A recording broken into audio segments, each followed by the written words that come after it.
I bring you greetings from Detroit Area Agency on Aging, where our president, Ronald Taylor, here sits with Detroit Area Agency on Aging.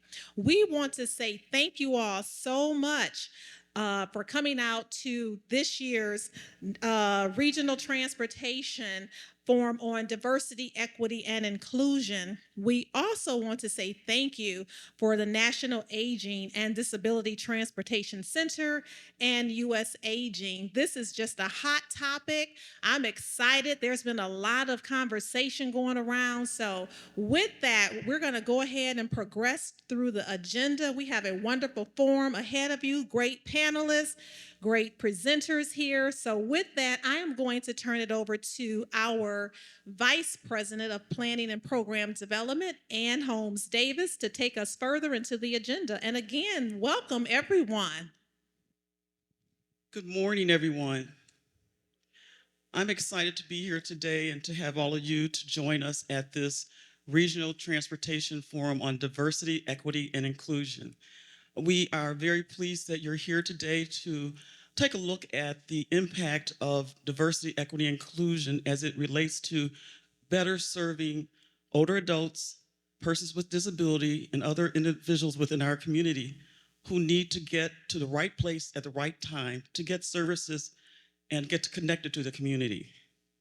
We are very pleased that we were approached by the National Aging and Disability Transportation Center to co-sponsor this forum, and really felt that it was a need to have this kind of dialogue to get people to look at what are the steps that we can take to make sure that we're inclusive, that we are really looking at the needs of everyone within our community and that no one's left behind. We have a very distinguished panel of guests here today, and all of them carry messages about the need for transportation in many, many formats and forms. And so you'll hear from a AV specialist who's looking into the future to better shape services for people who need transportation. You also hear from a national expert, Melissa Gray, who is carrying that message nationally. And then we also have a distinguished panel with us, headed by Corey, who will have a little discussion about what local providers are doing to impart those services, those well-needed services throughout the community.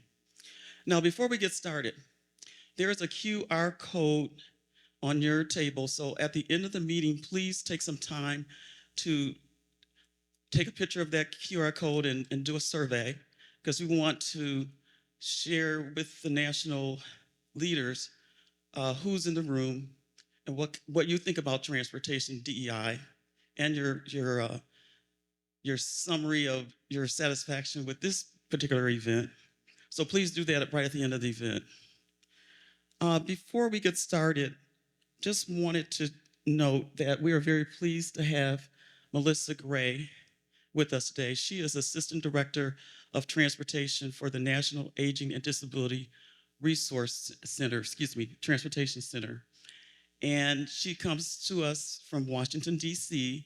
She has been working diligently with others at the center to take a look at diversity, equity, and inclusion, especially equity. How can we make sure that everyone is getting the services that they duly are deserving? So we'll have her to come up and sort of frame the discussion and let us know about what's happening at the national level. And then we'll hear from Ms. Whitmore, Dr. Whitmore. Thank you.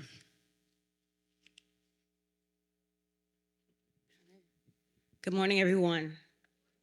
All right. Let me see if I can get this to you. Now I'm going to start my timer because I want to make sure I stay on time. Well, as Ann said, my name is Melissa Gray, and I'm the Assistant Director of Transportation at U.S. Aging. And if you're not familiar with, I guess I will hold this maybe because it's.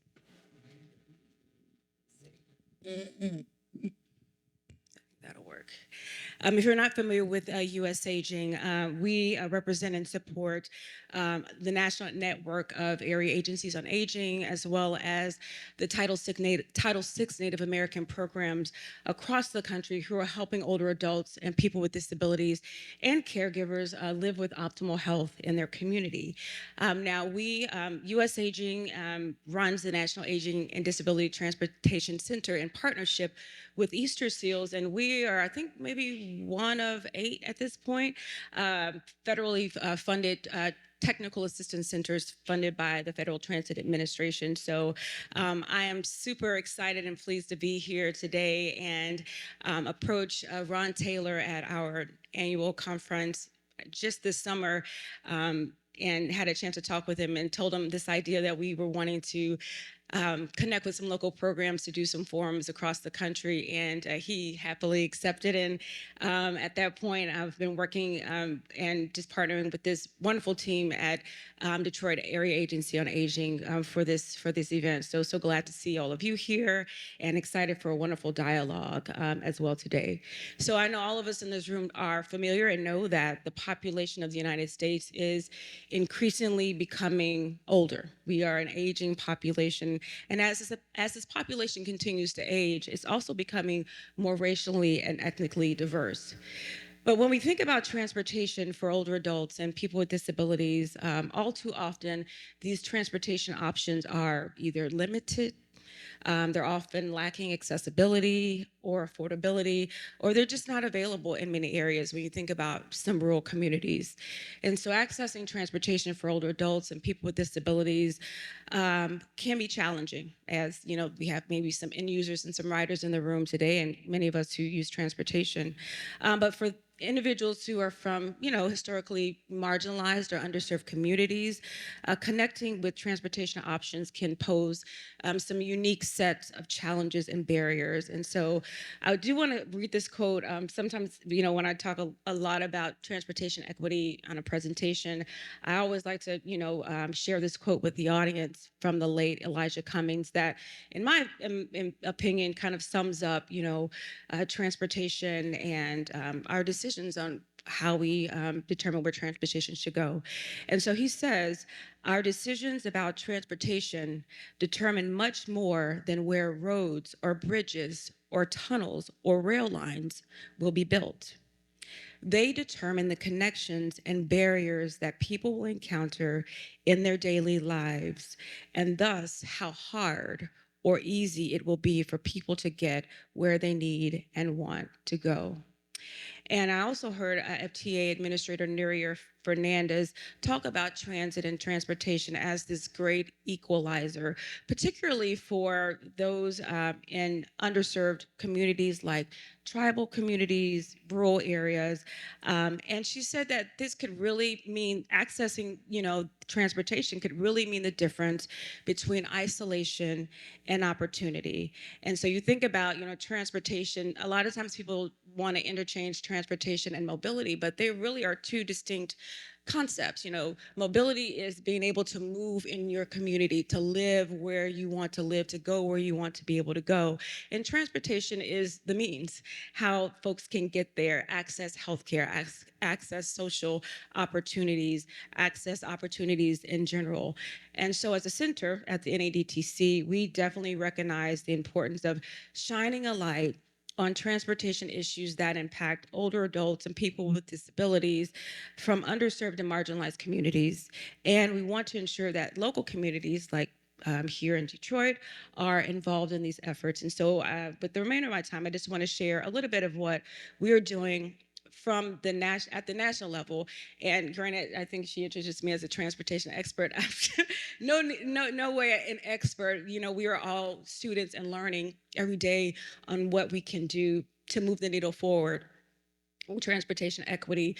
But I did want to share, we embarked on this kind of multi-pronged approach to look at transportation equity back in 2020. And we all know 2020, we have many memories of 2020.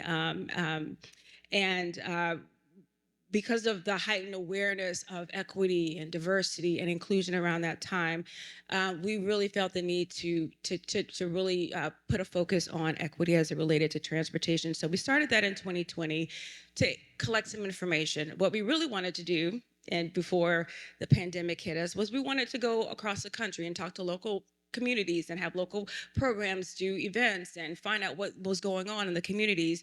But then the pandemic hit us, and so that came to a halt. So we decided to turn our initiative on its head and put out a national survey in 2021 that basically polled older adults, people with disabilities from diverse communities, through African American communities, Hispanic, Asian Pacific Islanders, tribes, those with limited English proficiency, immigrants, individuals, LGBTQ plus communities. We wanted to hear from these individuals about their use, their access, their challenges, their barriers as it related to transportation. So we put that survey out in 2021. We received a really good response, and that just really put more fire under us as a center to get some more information and some more local information. So we decided to host a series of focus groups across the country with riders and potential riders and transportation providers from five unique areas across the country. And then we also held a couple of stakeholder meetings, specifically those in urban and suburban areas, and we did one specifically for rural communities. And from all of that, we received a lot of different lessons that they were able to share from their perspective. I'm going to share those in just a few minutes, but I just wanted to give you an idea of kind of the trajectory of what we are doing as a national center, and then what we are looking for local communities to help us with. And so this past summer, we connected with 6 local programs who put on symposiums. And this was supposed to originally be I guess, a national live streaming event. But we ended up connecting with Tamika Butler, who was a leading expert in transportation and equity. And she provided a keynote for us where all of these 6 sites could watch as a community, and then they would have an open forum and open dialogue about the very issues that you all be talking about today. And so these were in California, Nebraska, New York, North Carolina, and Ohio. And we really wanted this to be an opportunity for local communities who have begun work in transportation equity, or those that were starting to get involved in that conversation, to facilitate a discussion on these types of issues. You'll find in your folder an equity brief that we did on DEI definitions. And one of the reasons, and this is just one of 4 equity briefs that we put out, we put one out on the importance of partnerships, engaging marginalized, underserved communities, and then also caregivers and transportation, all from a DEI perspective. And the one in your folder was really critical because a lot of times when we would meet with people and hear people, everybody has a different idea of what DEI is. You know, they interchange them, they think it's this, they think it's that. And so, not that our definitions are the gospel, but they are ones that we researched, that we really did look at with a fine, with a really close focus and lens to make sure that we could provide that to local communities, so at least they have kind of a jump off point to talk about this conversation. And then right now, or just recently, as of November 30th, we closed a national provider survey. This was, again, a survey that we put out into the field to hear from transportation providers, those that are providing transportation for older adults and people with disabilities. And there were some specific DEI questions in that survey. And then finally, here we are at this forum. This is kind of not a brainchild of ours, but something that we really wanted to do for a very long time, is to have local organizations like the Detroit Area Agency on Aging design a forum that would benefit their local community, their local region, and have the conversations. The reason why I approached Mr. Taylor is because you all are doing some immaculate work in your area for this topic, and so I knew that you all would you'd be able to bring a very robust conversation around transportation equity. And so we are convening this forum with you all today, and we have another one next week in Iowa, which is going to give us a more rural perspective on transportation equity. So excited again to be here. Some lessons learned that I mentioned earlier that I did want to share when we have done all this work and the work is nowhere near finished. But what we found is, again, not everyone has the same understanding of transportation diversity, equity, and inclusion. We found in our surveys that a lot of programs say, well, we serve everyone. Well, when you say you serve everyone, you're not looking at unique communities that really need specific attention. And so we want to kind of get that narrative more in terms of we're looking at particular populations and communities so that we can serve them better. And we also found that providers are struggling to recognize diversity in their communities. They don't know it's there because they're not going out and looking for it.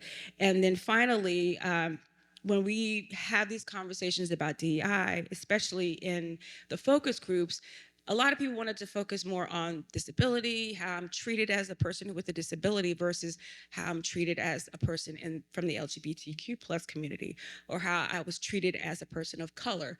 So, excuse me. So again, even individuals and writers are struggling with having these conversations. And so finally, again, and I can't reiterate enough, this conversation, as Shanita, as Anne has said earlier, is very crucial and critical. And I'm so excited that you all are here. I'm looking forward to the conversation. I am at time, probably beyond my time, but thank you so much for having me here. And I'm very excited to report all of the wonderful things that are going to happen today back to the national department. So thank you so much.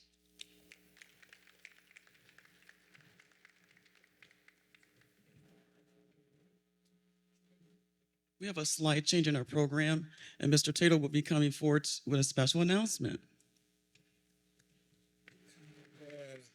And thank you all so much. And first and foremost, I'd just like to say thank you to Melissa Gray and to US Aging and NADTAC for thinking about us and for wanting to have this conversation here in Detroit. It's a very vital conversation as related to transportation and as our needs assessments. And as all of you are probably aware of, transportation is not the number one issue as far as needs. It's one of the top two or three. And so we need to really spend some time to talk about this and to see what we can possibly do as far as to collectively come together as a community to address this issue. But before we get started, I'm just going to ask everyone in the audience if you could just raise your hands with me. Y'all look like y'all need a little coffee, a little jab or something. Let's shake them out real good. Let's shake them out real good and real hard. Come on, let's get that feeling going. All right, I appreciate it. Now I can go back to the office and tell everybody I shook everybody's hand. Say, hey, this meeting. Okay. No, before we get started, before we get into the heart and the meat of the agenda, I'd just like to take this opportunity, one, to ask our state association president, Dave Lalamia, to join me up here. And Jen, who I say is the real boss, if she would like to join us. And I also like to take the opportunity to recognize a couple of our state officials, Representative McKinney and Senator Sylvia Santana. And at this particular point in time, what I'd like to do is to really have a conversation or to have a word about Senator Santana. And I came to Detroit about five years ago. And I was introduced to this concept of this day called Older Michiganians Day. And so it was a big to do, and all of you are familiar with it. So one of the things which I was tasked with is I got a request from Deanna, and she said Senator Sylvia Santana wants us to come and say some words to her constituents as far as they was loading up on the bus. And one of the things that struck with me was in regards to how engaged she was and how connected she was to the seniors. And so since that time, I've been able to kind of watch from afar. And then also we've had some interactions and conversations, but I've been able to see as far as her coffee chats. I've been able to see her go around and visit nursing facilities and her team, as far as her local team, as far as some of the case management activities and just following up on constituent concerns. So there was she was just very authentic, and there's a realness in regards to the concerns as related to seniors. But then also this past summer or this past May in Lansing, she happened to be a speaker as related to for Older Michiganians Day. And there were several things in which she said that I said, okay, this is a true champion for us. And Senator Santana essentially came out and said that she thanked all of the older adults throughout the state of Michigan for their perseverance and for their resiliency.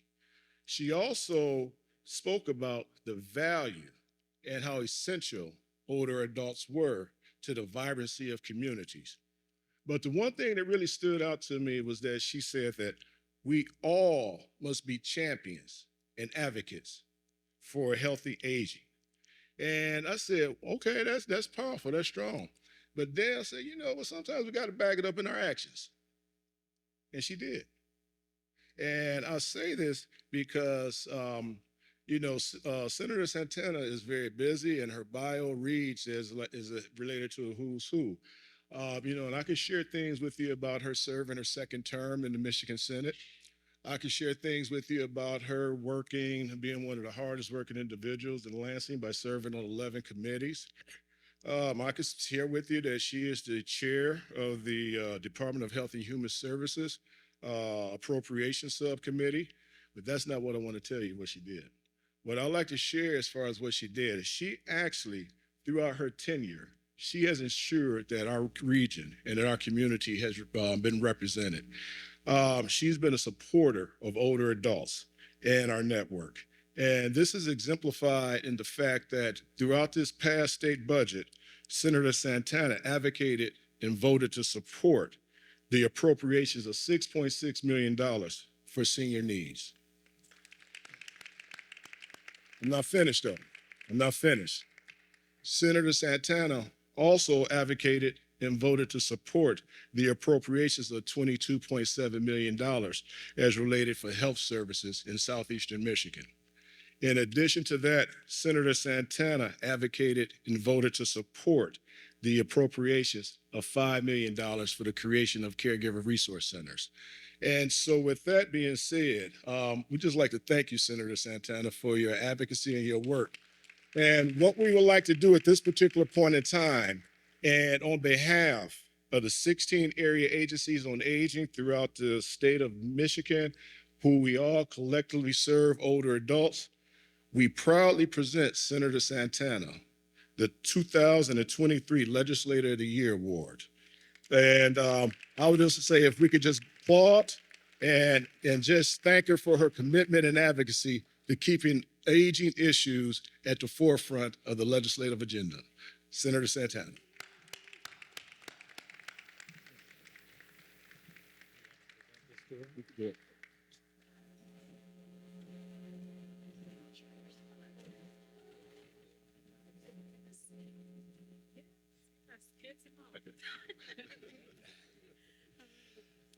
Thank you. And on behalf of the Area Agencies on Aging Association of Michigan and the Detroit Area Agency on Aging, it's just a thrill to be able to present this award to Senator Santana, who's just been such an incredible advocate for older adults and people with disabilities. So, Senator, thank you. And on behalf of AAAs across the state, we present you with our Legislator of the Year Award.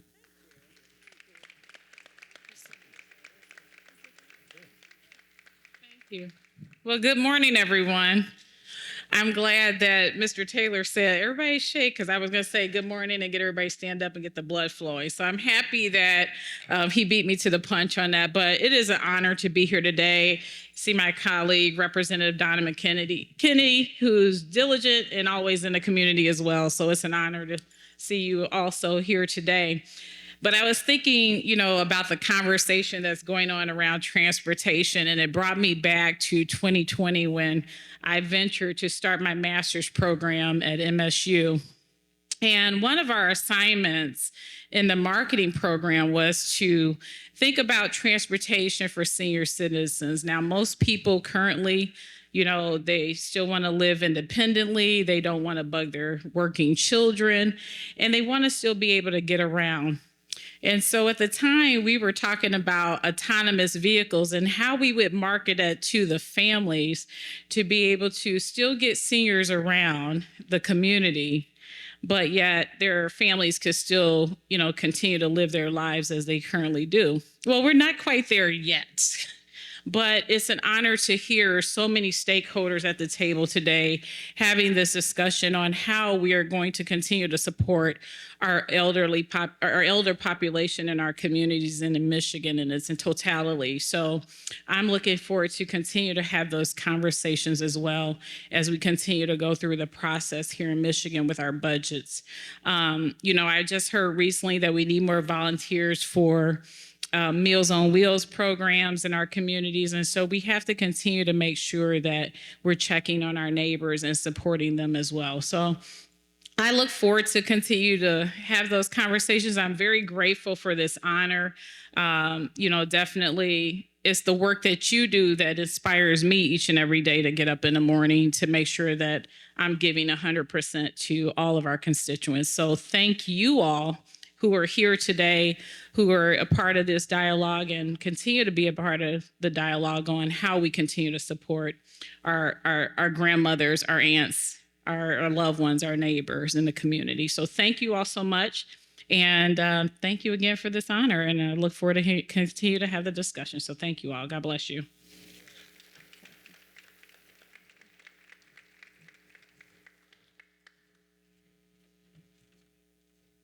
What a treat that was. Thank you for allowing us to move that up on our agenda. We're very proud to have Senator Santana as a part of our advocacy network in the leadership there. Now, I would like to introduce Dr. Alante Whitmore. She currently serves as Director of Autonomous Vehicle Initiative for the Coalition for Reimagined Mobility, REMO, at SAFE. This AV initiative has led the effort to study and quantify many of the benefits that these new technologies can offer and will continue to advocate for well thought out and safe policy solutions to advance this critical technology. Whitmore's passion and expertise brings a new voice to the AV community as she recently earned a joint PhD in civil and environmental engineering and also in engineering and public policy from Carnegie Mellon University. Her research explored the environmental, equity, economic, and ethical impacts of AVs. And we'll be hearing a lot more about AVs in the future.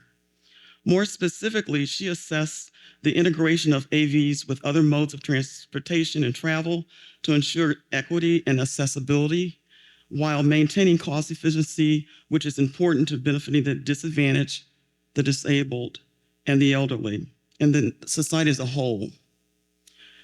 Dr. Whitmore shares her subject matter expertise in automated mobility and equity as an advisor to the consulting firm Palm Catalyst. Please welcome Dr. Whitmore.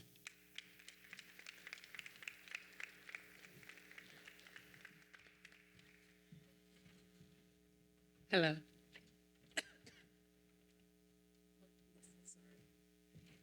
Good afternoon. Thank you so much to DAAA and NADTC for this invitation. I'm really excited to share some of my work with you all today and some of my thoughts around increasing and unleashing access for all.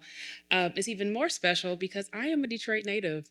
And though it says Cleveland on there, that's where I live now, but always happy to have an opportunity to come home and share some of my work with the community that I love the most. So really excited to be here today. With that said, let's get started with unleashing access for all and achieving more equity with autonomous vehicles. I was really excited to, even hear Senator Santana talk about AVs serving our aging population and the idea of how we can move forward, including everyone as we advance our transportation systems. So first, I want to share a little bit about the Coalition for Reimagined Mobility, aka REMO. We are a part of SAFE, which is a mission-driven, nonpartisan organization. And at REMO, we convene public and private and other key stakeholders to advance global transportation outcomes for more efficient and sustainable movement of people and goods. So we are thinking about not only our urban environment, but also our rural environment and how we can bring everyone along as we more efficiently and more sustainably move people and goods. And I specifically serve as the director of the Autonomous Vehicle Initiative, which was established in 2014 with the aim to articulate, not only study and articulate the benefits of new automated technology. And our reports talk about the myriad of benefits available through technology, such as workforce benefits, accessibility for people with disabilities, economic benefits, environmental benefits, and more. And so I'm so happy that I've been able to establish who we are and why I'm here, but I want to explore a critical problem that motivates my passion in this work.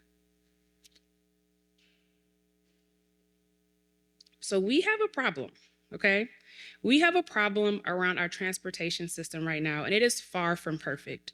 The way that we move in the United States today, primarily with our privately owned personal vehicles, excludes people from our communities that do not have the ability to drive or cannot afford a personal vehicle. The way we move today is also the top contributor to greenhouse gas emissions in the United States. And so that's why it's a major problem. And I want to share a few stats with you.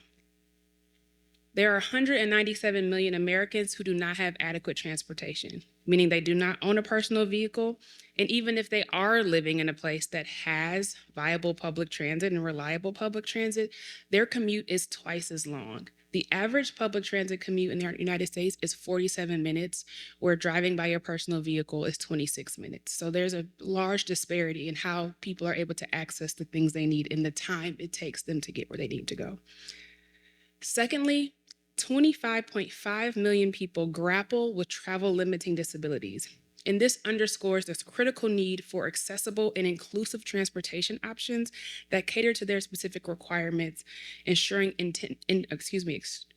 independence and community engagement. Finally, greenhouse gas emissions from transportation contribute to nearly 1/3 of the total US greenhouse gas emissions in our country. That means it is the top producer of greenhouse gas emissions in our system.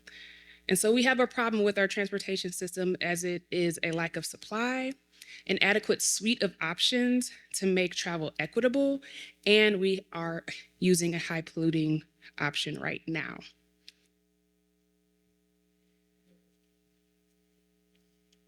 And so with our transportation problem, we also are having unreliable access to vital societal safety nets and necessities. And so in other words, millions are having trouble accessing healthy food, having obstacles getting to jobs or economic opportunities, and especially accessing critical services like aging services or veteran care. And so what we're seeing is that unmet transportation need begets more unmet need. And I want to kind of go down this example, and I think even Melissa brought it up around how transportation is tied to and linked to our health and our healthcare. Right now, air pollution studies show that air pollution causes anywhere from 50 to 100,000 premature deaths in our country every year.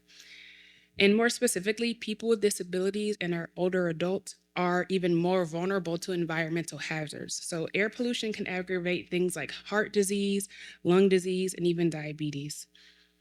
Secondly, noise pollution, which we often don't think about, is actually incredibly important, and the World Health Organization has deemed it as a major polluter in our world and in our environments. And living in noisy environments can increase the chances of cognitive impairment for people over the age of 45. So noise pollution is impacting our populations as they continue to age. Finally, those health issues that are caused by our transportation system are then compounded by, again, our inconvenient transportation and unreliable transportation options. That lack of transportation interferes with consistent access to healthcare. And we have right now 3.6 million missed appointments in the United States. And so when we think about who is missing those medical appointments, a reason may be unreliable transportation, which means that they may have to choose a emergency room visit instead of having preventative care. So those transportation gaps are doubly impactful.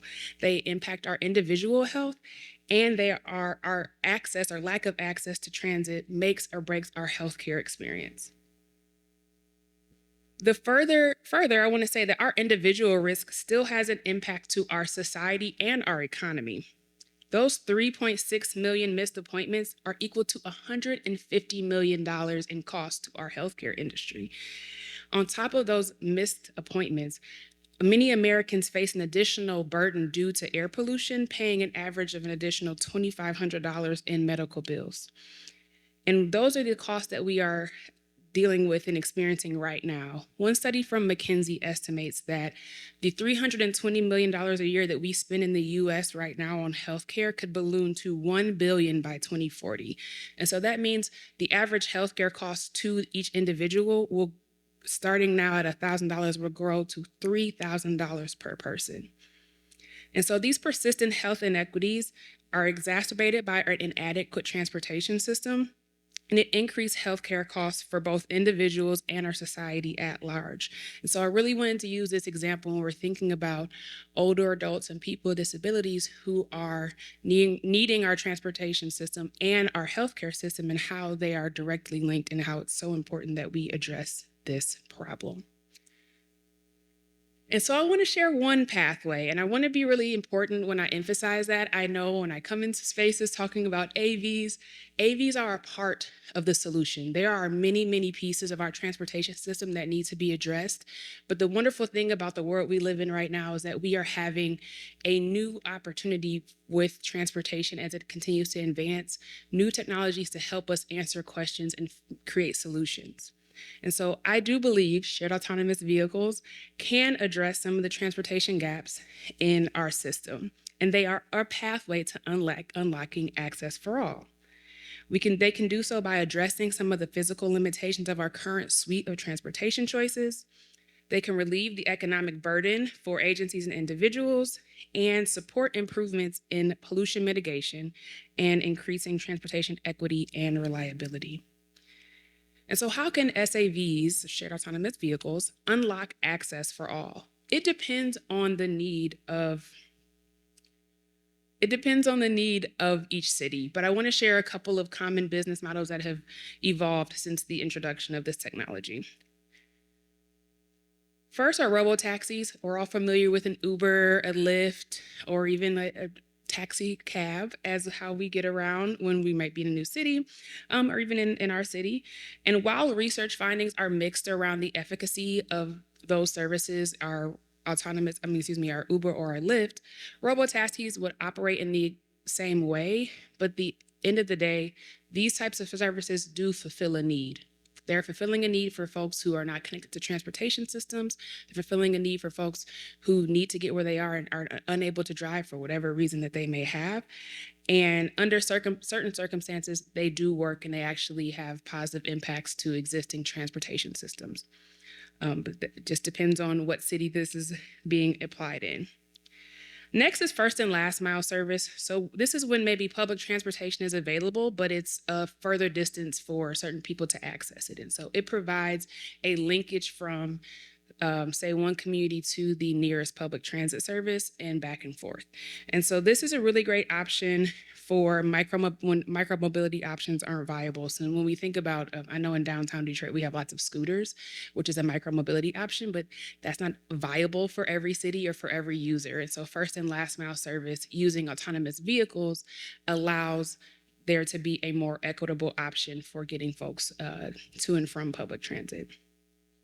Next is fixed route. So fixed route is very similar to our conventional public transit. Think of a bus or a rail getting us where we need to go on a specific service with specific stop points. However, the unique value add that autonomous vehicles provide is the ability to right size. The reason that some cities and some neighborhoods or communities are unable to have service is because there is a threshold of density needed for public transit to be a viable option and financially viable for transit agencies. That's a part of the decision making, especially since so many public transit agencies in the United States are so financially constrained for their service. And so autonomous vehicles provide a right sizing from anywhere from 4 passengers to 15 passengers to provide service where maybe density does not allow for our larger, more conventional systems. And lastly, we have goods delivery. This is autonomous vehicles connected with connectivity and digitalization to help move goods to people instead of moving people to these goods. And so that means we'll be able to get people the things that they need to their home and actually removing a trip from their list of things to do.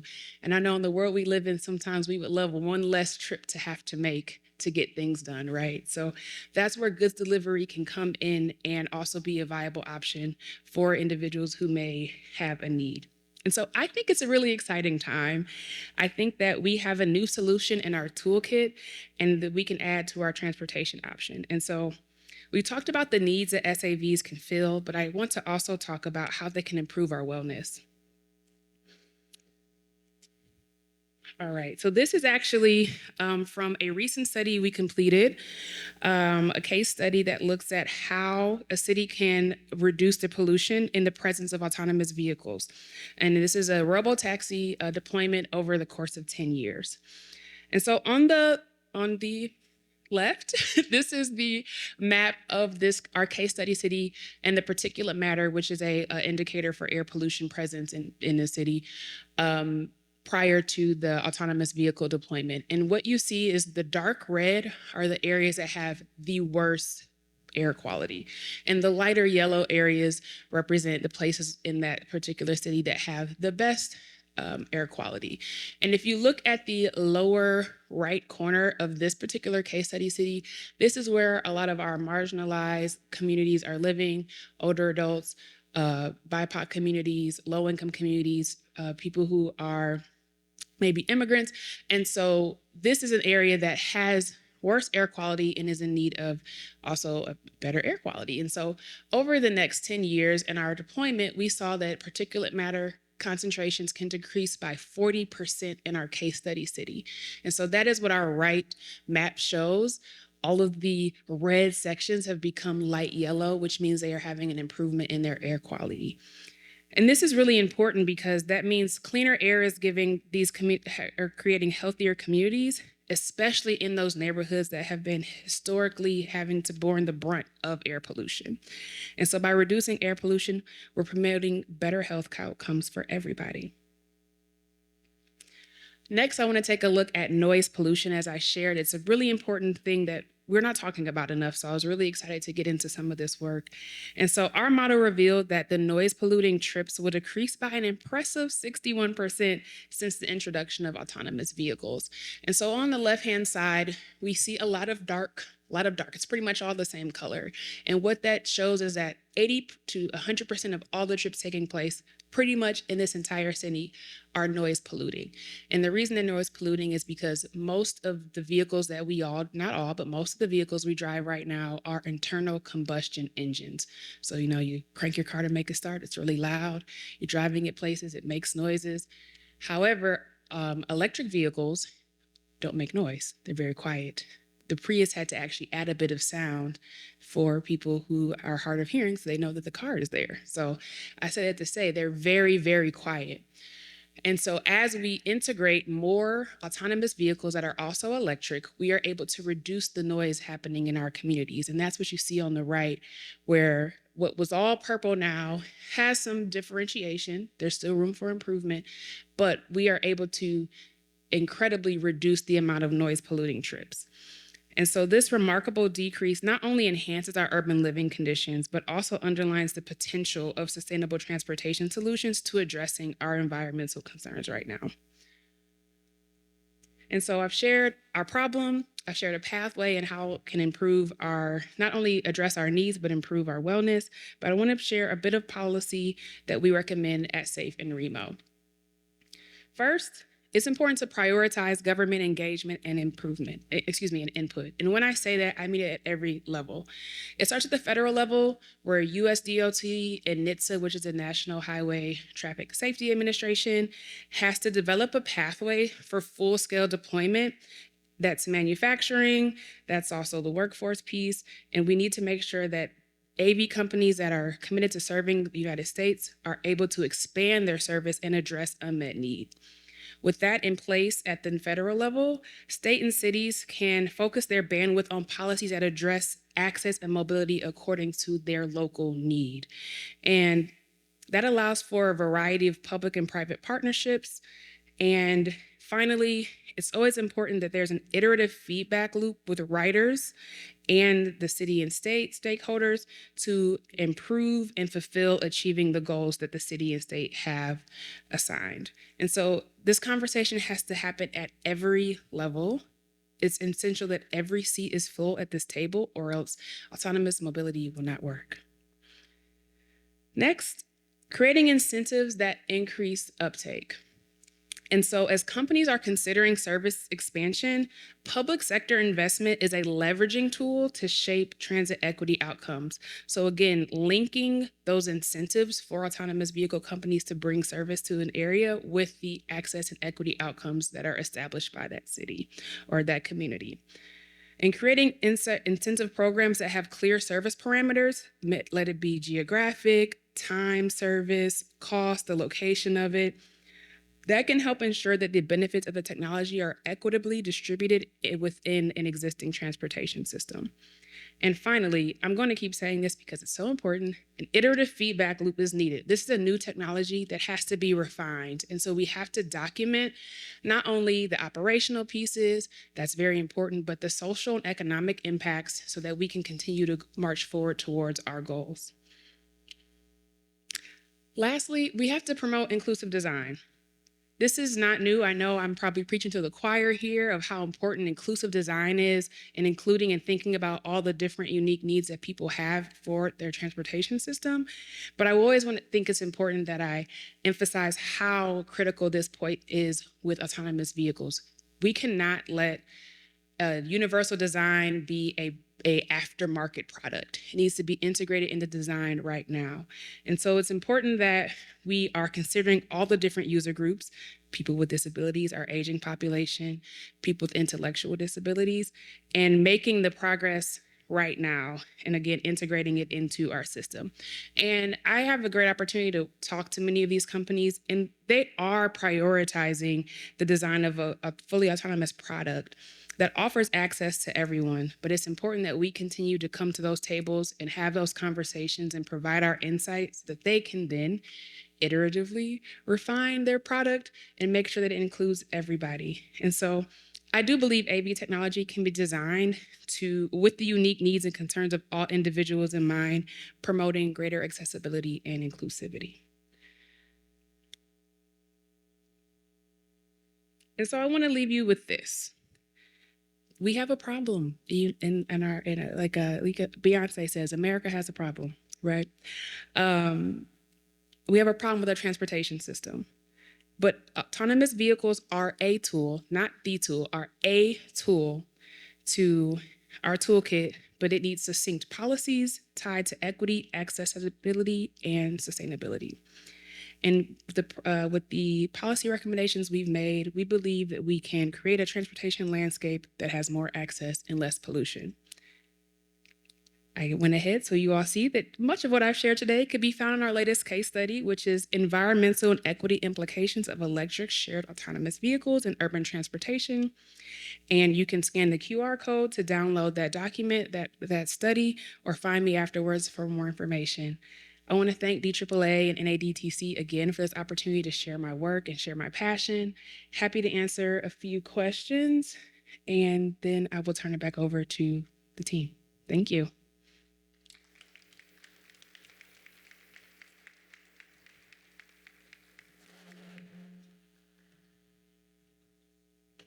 Yes.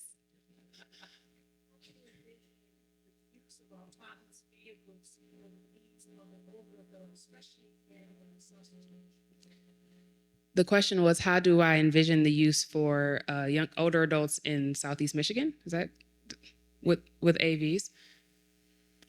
I think that we have a really great opportunity, specifically in Southeast Michigan, to address so many needs. I've been hearing about some needs assessments happening in Detroit, and so I think that first of all, it's important to like really get a clear idea of what's needed.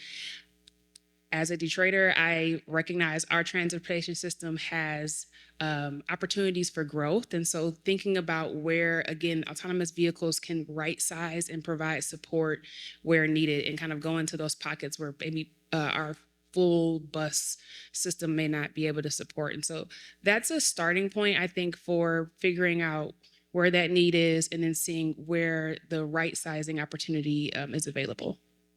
Thank you for your question. I see a question in the back. I'll start with you. Yes, ma'am.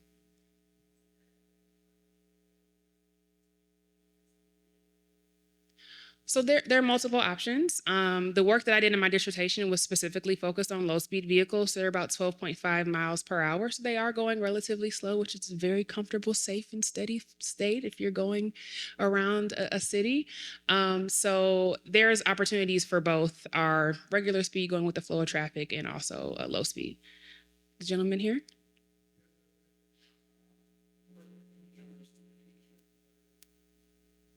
Oh, it's worked in, there's so many cities doing pilots. I'll say that. There are a few that are doing deployments. So that's the things you see in like San Francisco or in Texas or in a lot of Texas and California, actually, most of them. There's a few maybe starting in Georgia that are deployments, but pilots or tests are taking place in a lot of places. One example I'll use is Go Marty. It's actually in Grand Rapids, Minnesota.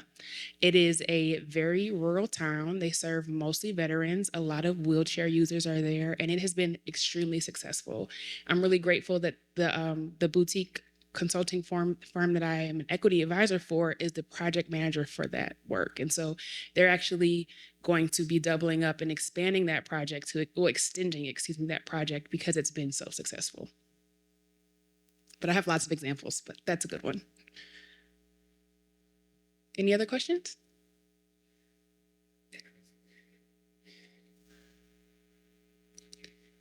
I'm pretty sure Go Marty is free. I think almost all the pilots are typically free right now. I don't think there's been a lot of charging happening. More recently in California, 2 companies have been given the approval to charge for their rideshare services. So that's like your Uber and Lyft business model. So that's the only place where, and maybe in Phoenix, those are the only 2 places to my knowledge right now that, off the top of my head, that charge for services. Yes, sir.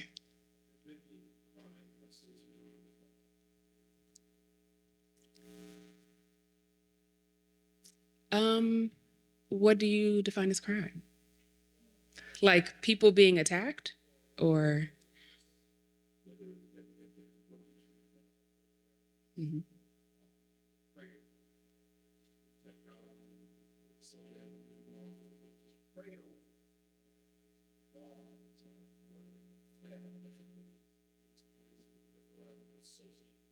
Mm. Nothing to my knowledge at this point. I was thinking maybe traffic citations. I think a couple of companies have had some run-ins like that. But to my knowledge, I don't think there's been anything like that. I know it's important always when you're using Uber or Lyft or even like a Waymo service, which is in Phoenix. I've seen quite a few videos of older adults riding their Waymo vehicles to and from I think like the airport. But making sure you're like getting in the right car, making sure that you are understanding the license plate, those pieces. I think that still falls right now on the consumer, but I definitely see your concern. But so far, I think it's been going pretty smoothly to my knowledge. Yes, sir.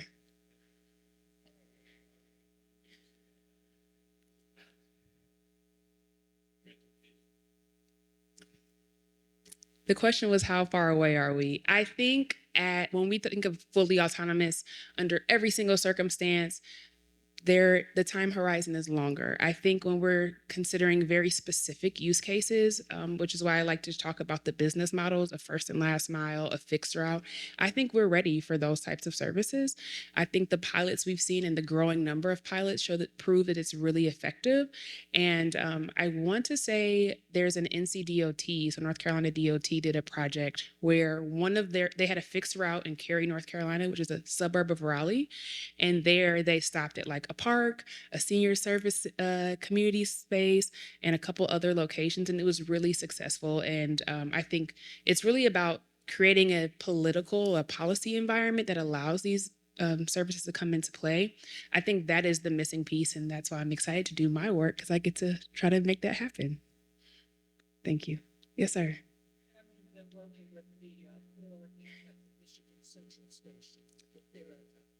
I have not, but if you would like to connect me, I'd love to get connected with them. All right, if there's no more, one more. Oh, sorry, the question was, are you working with the Ford and the Michigan Central Station? Yeah, so you all, I'm in Cleveland, but I always love to come home. It's always great. I see one more question in the back. Yes.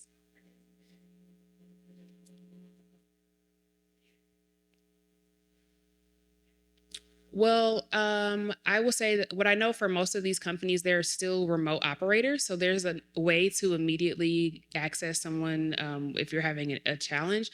But I think that's a part of the human computer interface problem. I won't say it's really a problem, but the challenge of figuring those pieces out. I think that's a really important question that has to be addressed. I do not do human computer interface, but I know there are really smart people who think about that. So making sure that, again, our key stakeholders, our users, are in the conversation as those developments are happening, and considering what one may need if they're having a seizure or if there's an accident, needing to like put that in place as we design the vehicles. Yes, I think it's gonna be my last question. I'm checking the time. I don't want to get pulled. Yes.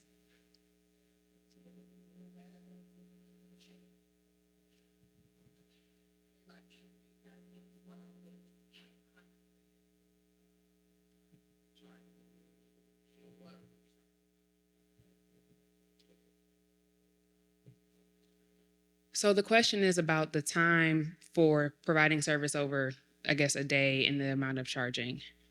That is a really good question. I am not 100% sure of the charging time for these vehicles. However, in my dissertation work, the charging stations, the charging dialogue that we used was actually the fastest charger. And so cost-wise, I believe they are, they are expensive. I want to say upwards somewhere between $100,000 and $300,000 right now. But as we continue to advance with electric vehicles, and as they become more prominent, those costs will come down. So, and I think also we'll be able to create a electric battery chemistry that can charge faster. And so this is all a part of that iterative process of refining our technology too. Thank you so much.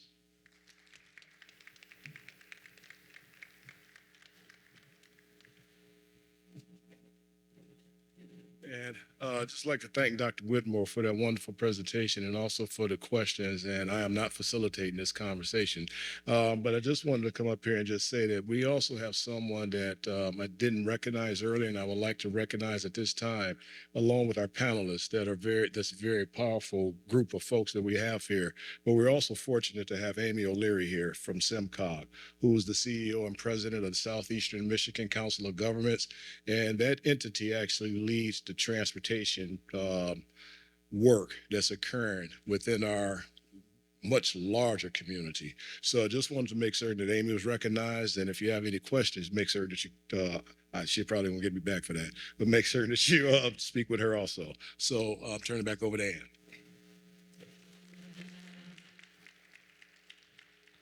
Thank you so much, Dr. Whitmore, for connecting those dots and really looking at how transportation ties into our social determinants of health, which is a very exciting discussion to look at that. Now we would like to bring forth our panel, our moderated discussion. And we're very pleased to have Corey Woodford, she's Director of External Affairs at the Regional Transportation Authority for Southeast Michigan.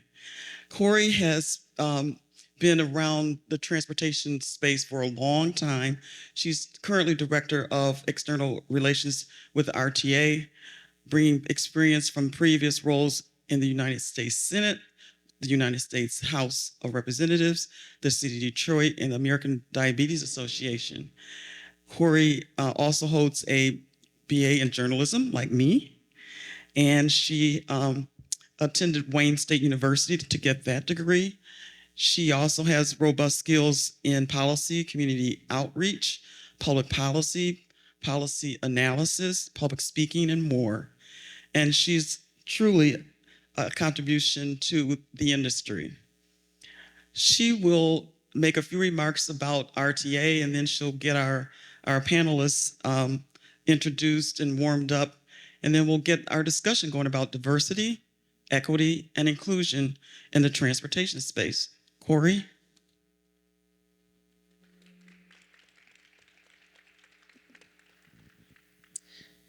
Good afternoon, and thank you, everyone. Thank you specifically to Detroit Area Aging for inviting me and putting together this awesome panel of subject matter experts that we work with on a consistent basis over at the RTA.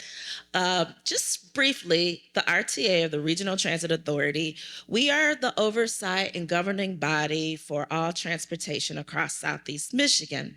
So we coordinate, we fund, we accelerate, and we help with really making sure that all of our transportation options across Southeast Michigan, which include DDOT, SMART, the People Mover, Q-Line, and also Ann Arbor Transit Area transportation known as the RIDE.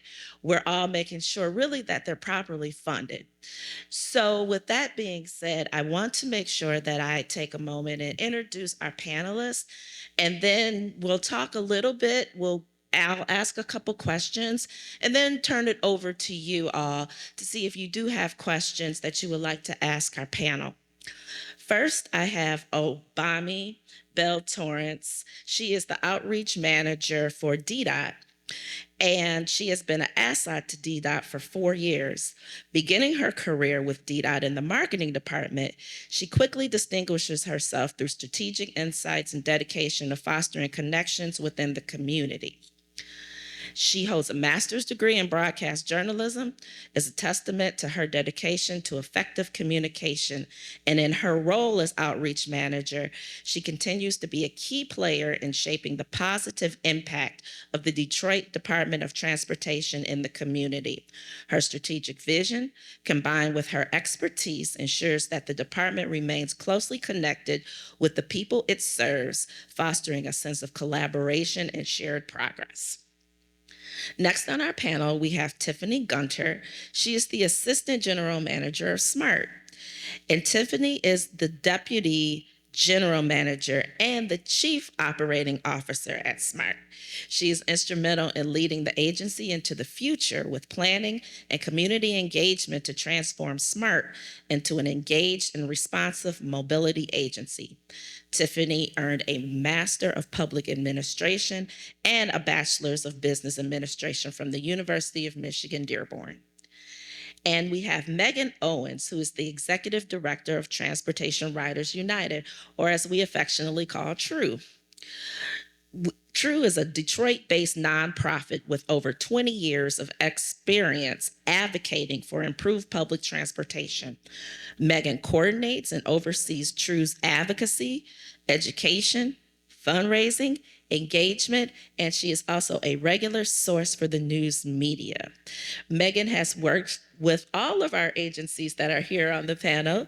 She has previously served as the executive committee leader for the RTA Citizen Advisory Council.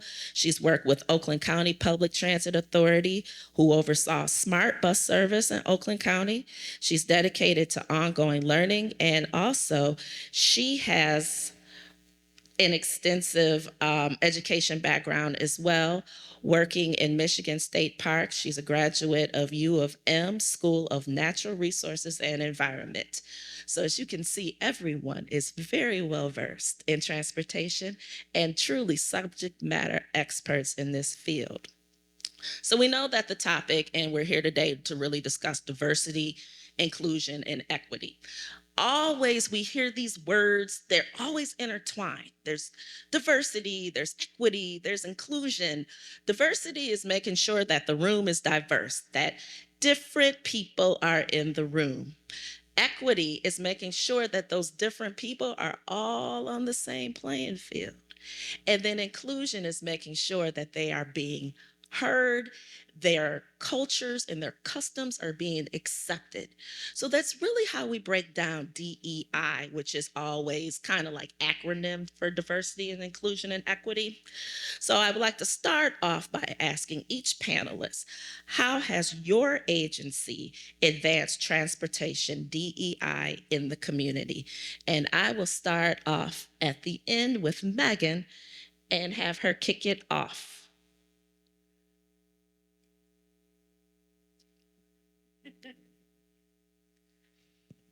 There you go. I get to see if the tech works. Hello, everyone. Thank you for the opportunity. Yeah, as mentioned, I'm pleased to serve as sort of the community voice. We are my organization. We don't provide transportation.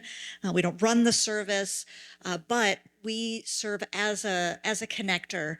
We do a lot of education into the community, a lot of engagement. We hear the concerns and the issues and the needs of both current public transit riders and other people throughout the region, other stakeholders, for lack of a better term. And we really see, I guess what I wanted to emphasize is the importance of the public side of transportation. We know that a whole lot of our transportation system is very much focused on private transportation, people in their own personal cars going where they want.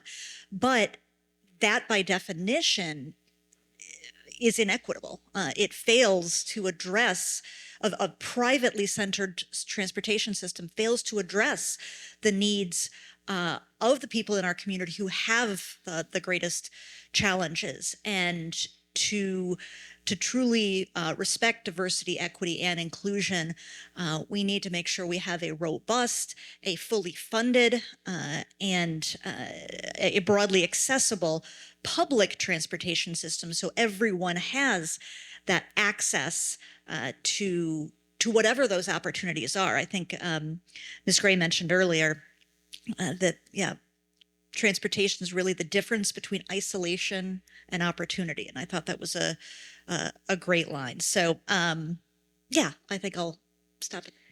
Tiffany, and over at SMART, what is taking place to advance transportation, diversity, equity, and inclusion? Thank you so much, Corey. And I gotta say, Megan, I am used to taking like a while with your comments. That was fast.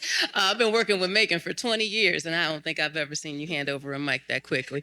That is- I told you we all work with each other closely. So it's smart.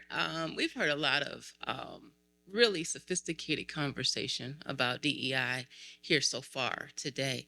And I have a unique vantage point in the sense that I have worked for the RTA, I have worked for SEMCOG, and I've worked closely with the state of Michigan on transportation issues for almost 2 decades now. And being an operator now for the first time, that vantage point is so different in the view and the lens that I have on what DEI is and what our responsibility is as an agency to deliver on that, is to me and to the folks that we work with. And it starts truly, I think, from the top. Our organization, when people see our executive leadership team and look at the representation that we have, we are age diverse. We are racially diverse. We are gender diverse. We have voices every week. First start of the week, we hit, it's like a gunshot, we take off with a healthy debate on initiatives that we have, policies that we're moving forward in, and all of the different things we need to consider when making a change. When SMART makes a change, it has a ripple effect throughout the entire community that ends up being affected, the rider gets affected by it. So I'll say a couple of things is that you have to look outside in and inside out. That's sort of the theme of what we do at SMART, is you can't just make a decision in a vacuum. You have to think about it in its entirety. And I'll talk about it from the perspective of we have our riders. And like I said, every decision we make affects somebody, even if it's a route. You'll hear people talk about it and it almost feels casual at times at a board table about a route that only has 5 riders, and that we need to cut it because funding wise, it doesn't make sense to keep a route that costs as much as it does for 5 people. But those 5 people need that route. So what do you do when they lose that route? How do you fulfill that space, that gap? You probably find a community service that perhaps can fill it. You have to think about impact. And I used to say, treat people how you want to be treated, but everybody doesn't know how to be treated well. So that's not really the answer to DEI. It's really having voices in the room and being inclusive. The other side of that is how we recruit. It's not just the leadership team table that has to reflect the community, it's the entire organization. And what we realized is we had a blind spot, and blind spots are very real in dealing with DEI.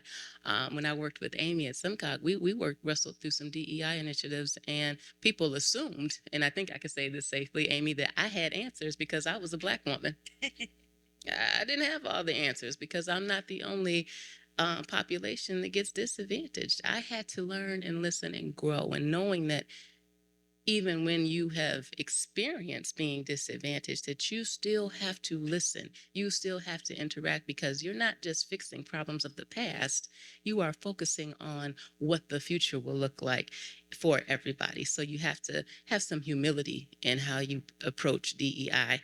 And then the other things that we're doing on the operational side is we're looking at diversity from a fleet perspective. I enjoyed so much listening to Dr. Whitmore's presentation about a piece of the puzzle, because that's exactly what it is.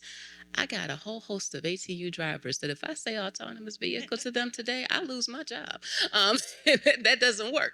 So what I do recognize is the question asked in the room by the woman in the back about what happens in the medical emergency.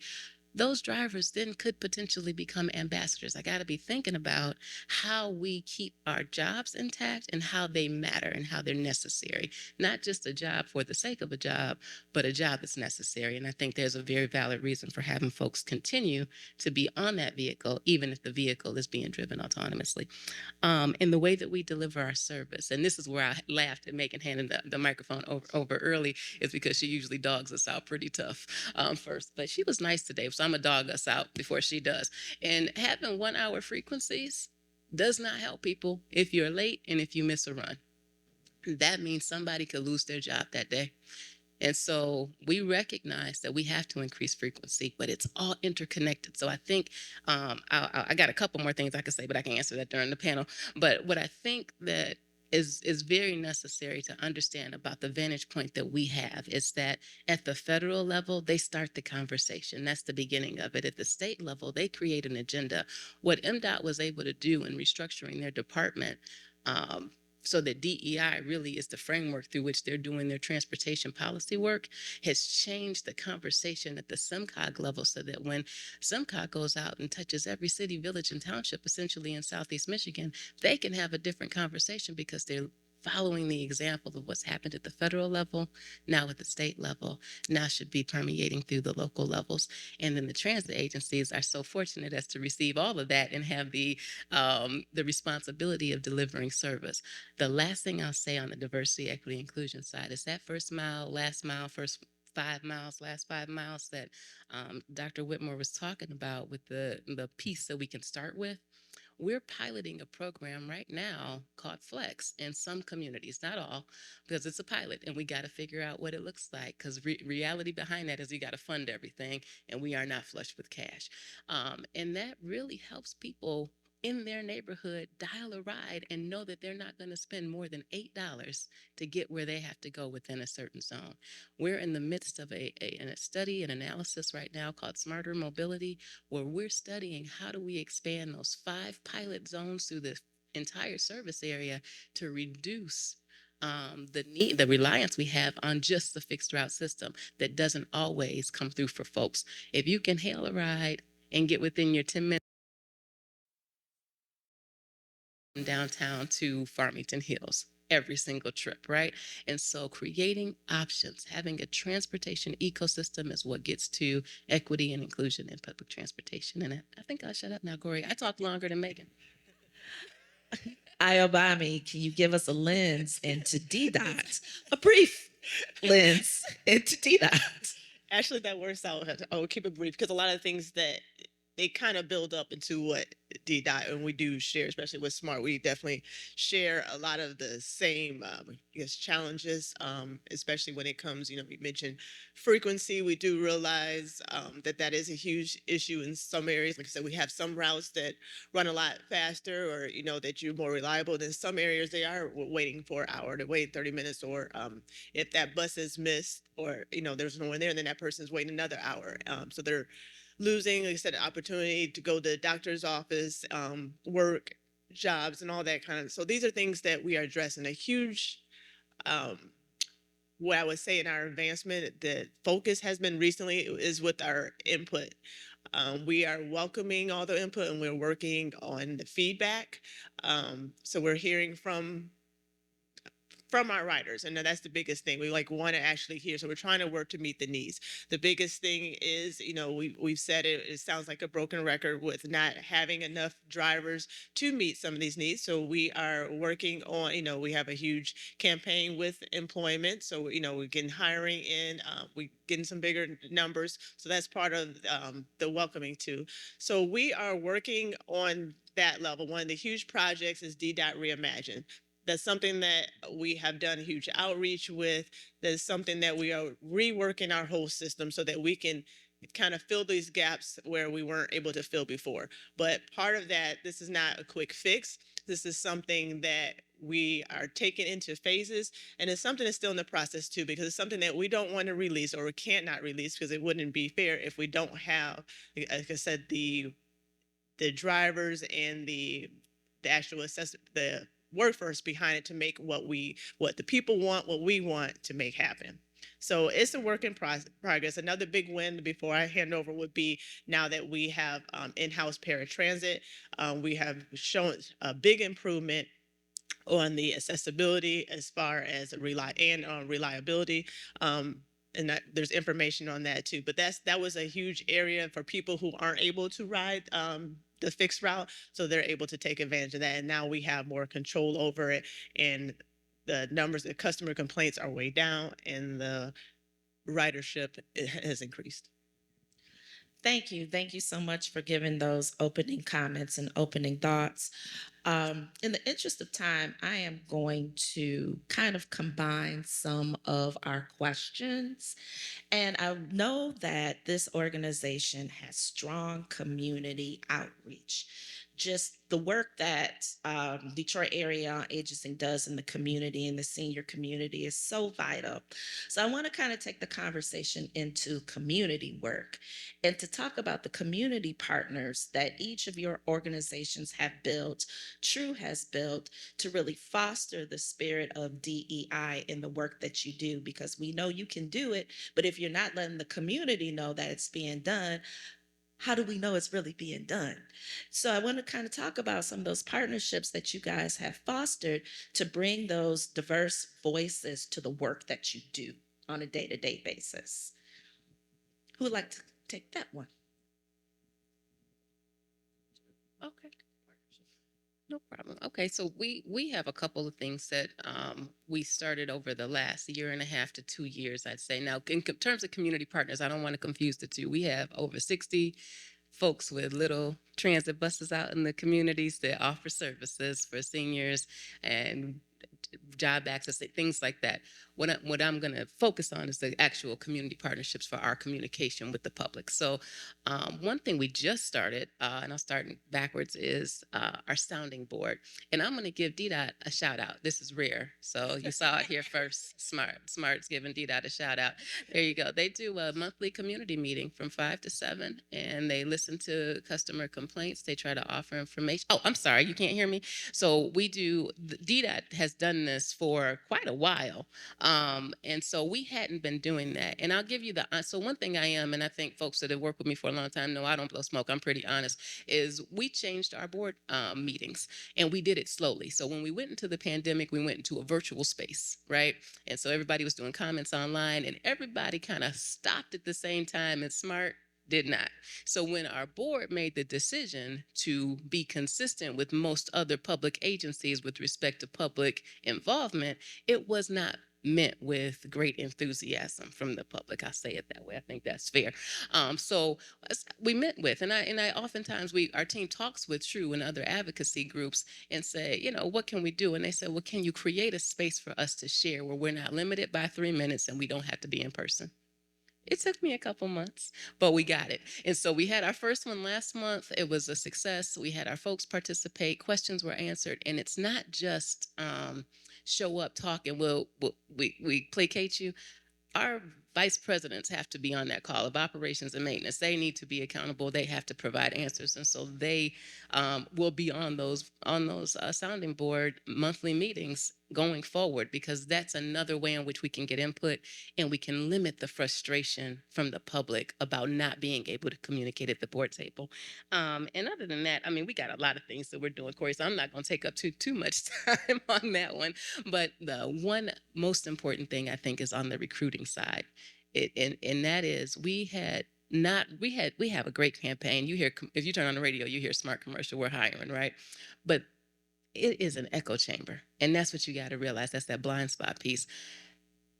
Other communities, the Arabic community, the Hispanic population, they don't listen to our channels the way we think that everybody listens to what we listen to. So we met up with the New Michigan media folks a couple of months ago, and we said, how can we reach your populations when we have jobs? We have all this opportunity. A fun fact, a lot of people don't know, in Michigan alone, in the last year and a half, we have spent $49 million in contracts with companies. That's a lot of money. We spend a lot of money so that we can provide a service. Getting over 250 fixed route vehicles out a day ain't cheap. So folks don't understand that. They associate transit with poverty. And we got to stop doing that. Transit is an economic engine, to be sure, on every level. And so trying to communicate to that to people, we are a real industry. We are a real opportunity. We have 3 pages I went through the other day of folks with 25 years or more of service within SMART alone, most of them drivers. It is a good place to work, and we're communicating that now to communities that have never heard that message before, and that's something we're really proud of.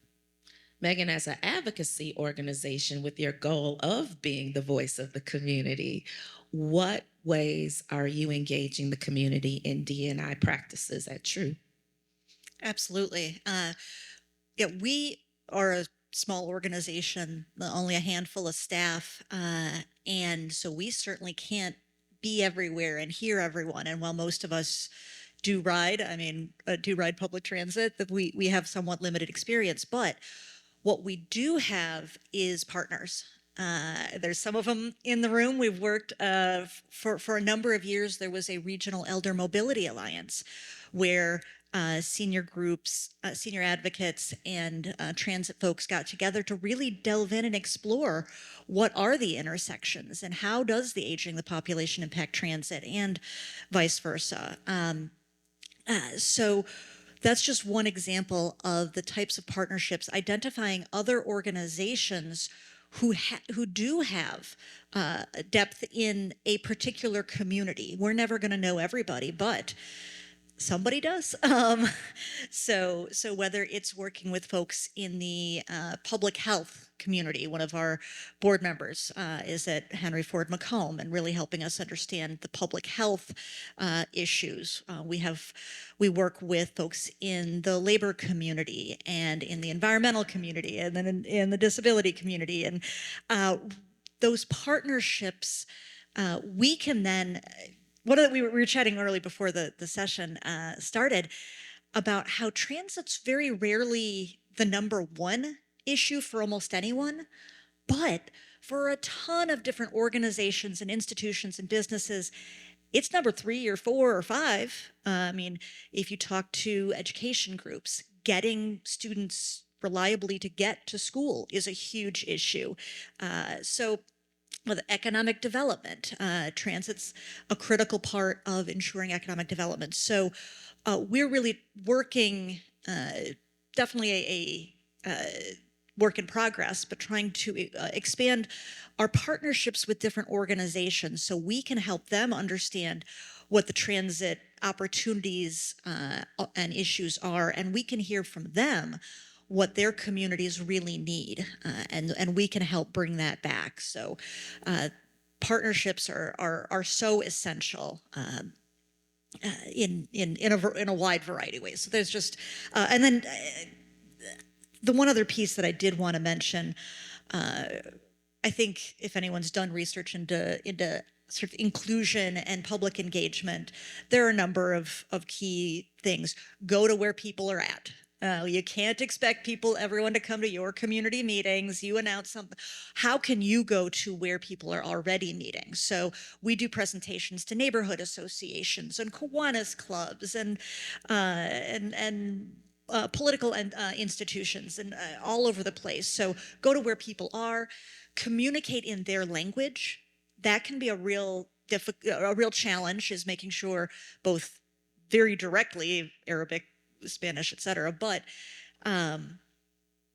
talking, a lot of avoiding the lingo and really connecting things to what do people need in their lives. I think those are some of the key pieces. So partnerships, as well as going to where people are and talking their language, are the key lessons that I've learned over the years. Ayoba, did you want to add something about what DDOT and their partnerships, community partnerships? Well, it's funny because when you said partnership, I was thinking partnership, and then you stole my community input meeting. I was like, but but I will mention too, as far as, that we do, as far as city level, we don't have any major partnerships, but we do rely heavily, like, on groups, on our advocacy groups, like True Detroit People's Platform, and that is something that we have got a tighter knit circle with them, and then outside of our community input meeting. And that is something that I do facilitate every Thursday of the month.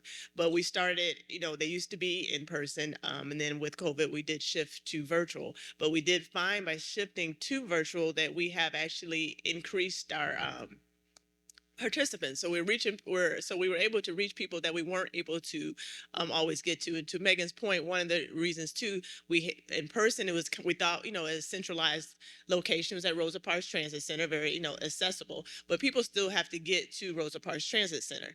And then, with the hours and stuff like that. So with having it virtual, that has become a greater option. We're still, looking at maybe further down the line to do, in person. But during our DDOT Reimagine, like I said, with the outreach, we did listen to what people said about coming to where they are, and we did find one of our biggest engagements were at the bus stops at some of our busiest areas. So that's something that we will continue to do, to not just hold the virtual, not just hold at the central locations, but to go out to where our community is and where ridership. And then with that input, when we are, as I said, the staffing is always an issue, but we're working on coming to, if you have a request that we've come out, especially we've done that in the past, we've come to different groups. Right now we're working on getting our schedules out. We have restarted our distribution of different senior homes. Now that we actually deliver some of our schedules we deliver updates. So these are communities that may not, be out, so we're going directly to them. So that's something that we'll continue. We're in the works of, we used to have a bigger, I guess would say, partnership with Detroit Public Schools. So that's something that we're trying to get back into. But especially now, with the weather, so we're working on ways to accommodate our students and those families more as well. Thank you. Now that you've heard just some nuggets and some tidbits and some jewels from our panel, I wasn't sure if there's any questions. I wanted to make sure if anyone wanted to ask questions of our panelists on the topic of diversity, equity, and inclusion practices at their respectable organizations. I wanted to give you the opportunity to ask those questions. I'll probably have time for maybe about 2 or 3, but I'll open the floor up. Raise your hands.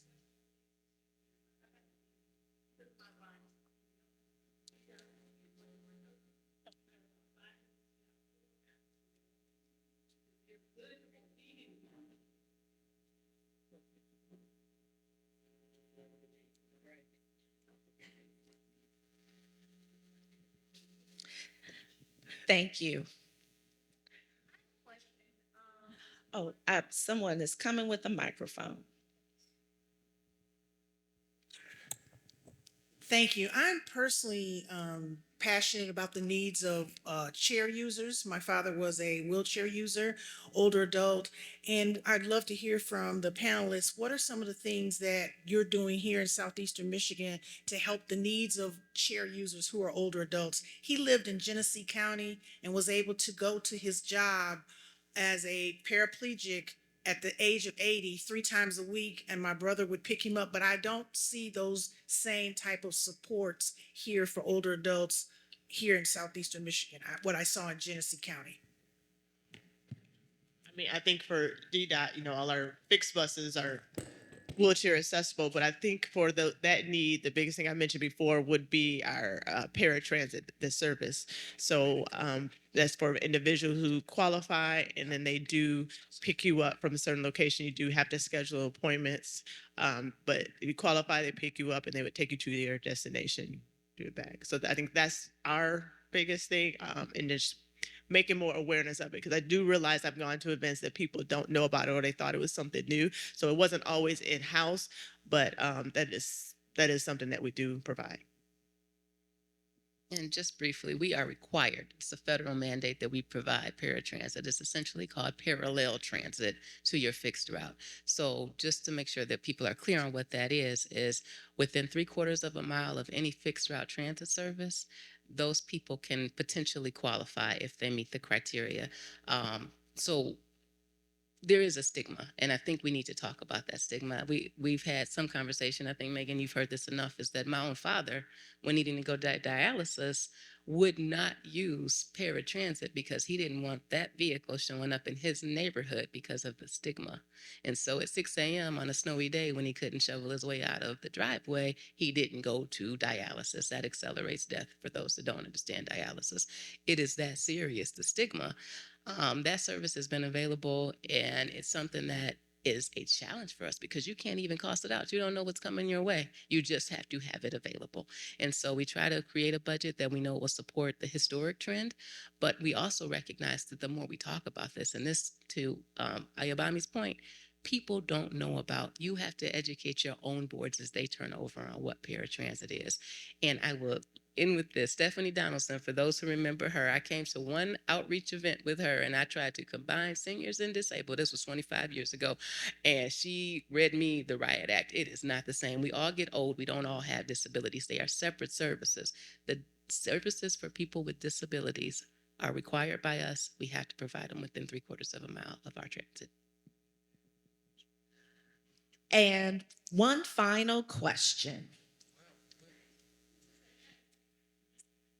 Well, wait, he's going to bring the microphone.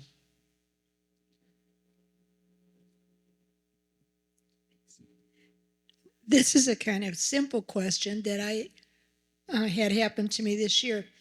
As a senior, when you need a procedure done that may require sedation and they say, you can't drive yourself, somebody else needs to drive you, and your adult children aren't available, either they're at work or they live out of town, what's the link for a senior when that occurs if they don't have a friend they can call? I'll pass this question back to Tiffany at SMART. This one can be tricky because it depends on the medical provider. They may want somebody there with you during your procedure, and our drivers cannot be there with you. If it's something that you consult with your doctor on and say, hey, I can schedule this ride if I'm able to get assistance to the vehicle. What they're trying to do is limit their liability and sending you out without some level of supervision. So there's a link that's missing there. But to Megan's point on partnerships with hospitals, is there something there? And we have conversations with them. This issue hasn't been brought to light until just now. As we continue our conversations with them, there may be a link there that they can provide hospital staff that connects up with the paratransit services. One thing that I am so enamored with is the paratransit dispatchers. They know their customers. I listen to their dispatch calls sometimes if I'm sitting at the terminal, and they are so intimately aware of their needs. what their times are, generally speaking, where they're going. And so I see it not as a major leap to be able to make a connection like that for folks who are having some type of outpatient surgery.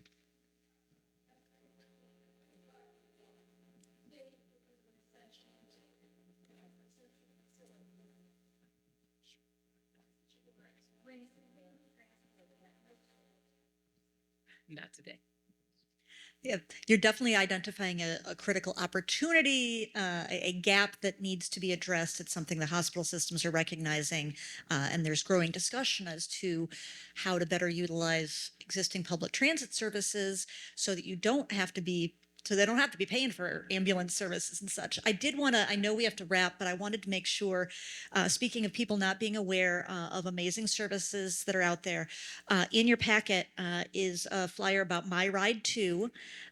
If you or someone you know needs a ride and in Southeast Michigan and they don't know exactly what options are available, the beautiful people at My Ride 2, hosted by the Area Agency on Aging 1B, they have for almost a decade now.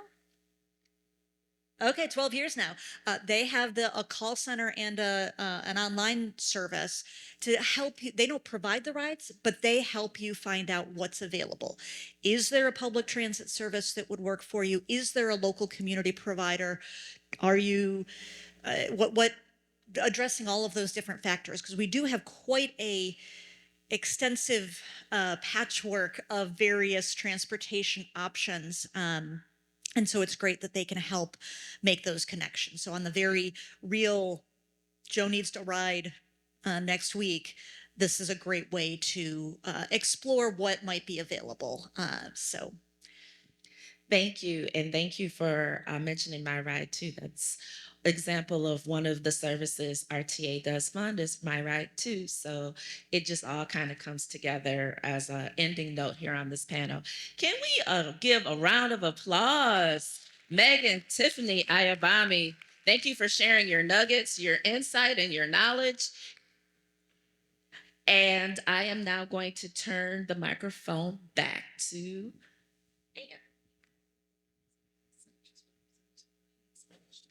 Okay, there's one more question from the representative here. Just a quick question. So, everybody knows we redistricted, and so we have districts now that cross county lines. First time in probably the history of these districts, especially in the Metro Detroit area. So my district is Northeast Detroit, Warren, and Centerline in Macomb County. I have residents who call me who use these services. And I might be having something in Warren, but they live in Detroit. They can't use the service to get across 8 Mile. Is it what we need to do at the state? What we need to do to make sure that that parity is met and that level of service is taken care of throughout all the counties, surrounding counties. I just grabbed the microphone, Mr. Representative. I figure I'll walk right into the firing squad. No, that is a real issue, and it's one that we have been trying to solve for as long as I've been in public transit. That barrier at the border means nothing to the person that needs the ride. We know that. What we are doing, and we're having conversations with DDOT. This is ongoing. This is something that when I was at the RTA, we tried to get a unified application just to be eligible to get across those lines, right? This is something that with some good communication, some political will to support it, and some funding, perhaps from the state, we can do 1-seat rides.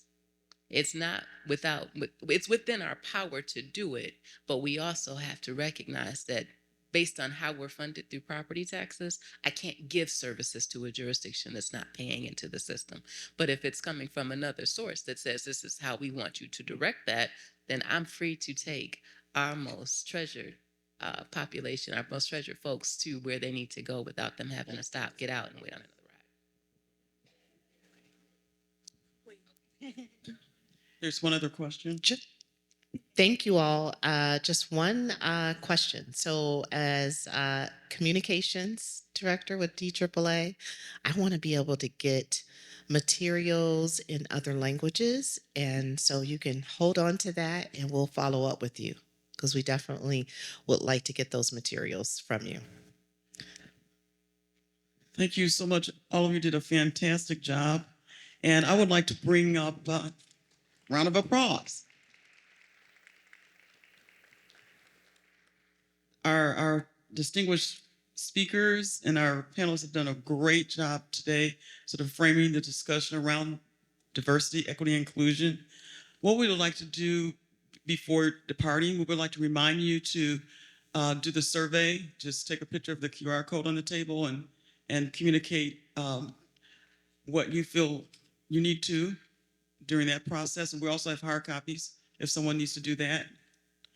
We would also like to bring up Amy O'Leary, who is the chair of our Long Range Planning Committee and also executive director of SEMCOG, who will wrap up today. Thank you. Hey, everybody. Just a couple things. One is when Ron started and we started working together a few years ago, it was kind of a agreement between the two of us that we thought our organizations need to be better connected. So I joined his board, he joined my board. And the other area agency on aging from our region is on our board as well. We're trying to make sure that the issues of older Americans are being covered with the work that we do at SEMCOG, and we want to make sure that we're jumping in on the work that they all are doing as well. So just a couple things. One is to put it in perspective for our region, we heard some great numbers that I'd love to see across the country. But in our region, we're seeing by 2050 a 36% increase in those ages 65 and older. And for 85 and older, it's a 138% increase. So we need to be ready, right? And that's one of the reasons that I think Ron and I are committed to work together to make sure that both organizations are talking about this. To think about just in a couple years, by 2028, we're going to have more seniors than we're going to have kids, which is the first time that flip has ever happened. So I'm excited to be on the board of DAAA. And I was asked to just mention a few of the key takeaways from all the things that we heard from all of these great speakers today. One is, I think, the importance of leadership on the issue, whether that was Senator Santana, Ron Taylor, the panel here, and we need to continue to build that leadership when it comes to representing older Americans, but also transit, and how we make sure that that happens. And we also heard that DEI starts at the top, and I couldn't agree more with that. Transportation directly impacts our health and fitness, and there were some great numbers regarding that. But I think that when we look at the future of mobility and we think about autonomous vehicles, also how do we fund transportation and transit into the future, we need to be looking at it now and how it relates to older Americans, but also how it relates to affordability. It's too late to develop the program and then come back and say, oops, we need to figure out how to make it affordable. And, we see that right now. We are trying to get some water affordability things to pass. And it's really hard to do after the fact. So we need to have those conversations early, right? We also heard that blind spots are real. The entire organization, when it comes to DEI, needs to be involved, and we need to approach it with humility. I thought those were great comments. When we look at what are the challenges, we know what the challenges are. And I think this panel is taking actions that they can to move those challenges forward. We have challenges with frequency, first and last mile, hiring and staffing, but they are focused on improving in all of those areas. And they have pilots and they have all kinds of different things. And I think that was a great examples that you all gave there. We also talked about the essential role of community and community partnerships, whether that's looking at new partnerships like the hospital systems, great idea, but also the idea of really being to listen and being accountable to individuals and providing that space and that time to be able to be accountable. So great job doing that as well. The last thing that was mentioned by Tiffany, which I think is a really interesting point, is transit is an economic engine. And what I want to say about that is we all need to focus on all the benefits of transit because, like it was said, it's not always number one with everyone, but it's right in there for a lot of different reasons. We have heard in the past that sometimes we focus so much on why transit is important to me that we don't focus on why transit's important to the others.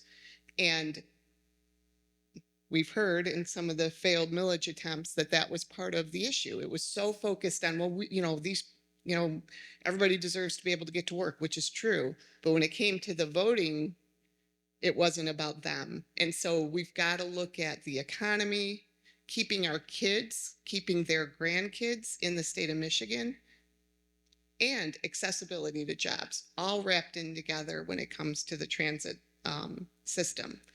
So with that, I want to thank you for putting this on and for coming into Michigan. I think it's a great conversation, and maybe it's just the first of many. And I have a feeling this is such an important conversation. We're going to fill this room even larger next time. So thank you very much. All right. Again, thank you all so much for coming. Can we just give another round of applause for this awesome panel that came before us today? We understand that we've heard a lot, and we know that there is still a lot more work to be done. So with that, we're going to go ahead and close out. Again, thank you all so much for coming, and enjoy the rest of your day. Thank you.